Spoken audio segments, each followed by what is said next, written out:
Nicolas Sarkozy devrait difficilement échapper à un procès dans l'affaire des écoutes.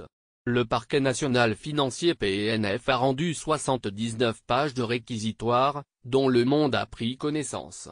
Il existe des charges suffisantes à l'encontre de Nicolas Sarkozy et de Thierry Herzog d'avoir commis les faits de corruption et de trafic d'influence actifs pour lesquels ils ont été mis en examen, écrivent les magistrats. Allant jusqu'à comparer les méthodes utilisées à celles de délinquants chevronnés, ils demandent le renvoi en correctionnel de l'ex-chef de l'État, alias Paul Bismuth, et de son avocat.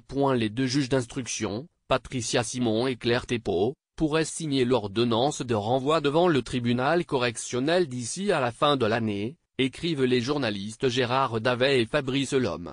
Ainsi, pour la première fois, un ancien président de la République pourrait répondre de corruption au cours d'un procès public.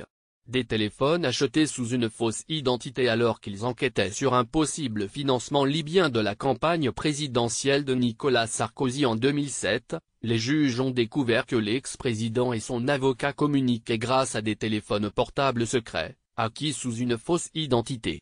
Les magistrats résument certains de bénéficier de la clandestinité qu'elle devait leur procurer. Nicolas Sarkozy et Thierry Herzog ont abordé ensemble les moyens d'obtenir des informations privilégiées sur une instance en cours devant la Cour de cassation, portant, dans le cadre de l'affaire dite Bettencourt instruite à Bordeaux, sur la validité de la saisie des agendas appartenant à Nicolas Sarkozy.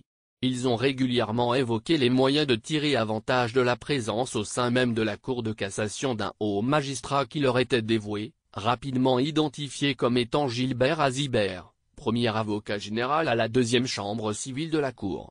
Gilbert Azibert espérait pour sa part l'appui de Nicolas Sarkozy pour une nomination à Monaco. Herzog n'était pas le seul interlocuteur selon Le Monde, les investigations ont montré que la ligne secrète a aussi servi à échanger avec un prénommé Vincent, de la société Bolloré Participation. S'agit-il de Vincent Bolloré ? Ainsi qu'avec un interlocuteur au Qatar. Le PNF souligne aussi que l'information judiciaire, qui s'est terminée en octobre 2016, a été paralysée pendant 18 mois, en raison de l'exercice par Nicolas Sarkozy de multiples recours. Cependant, en dépit des dénégations des intéressés, les éléments à charge sont multiples et concordants. Nicolas Sarkozy et Herzog ont utilisé pendant plusieurs mois des téléphones occultes pour échapper à une surveillance judiciaire, écrivent-ils.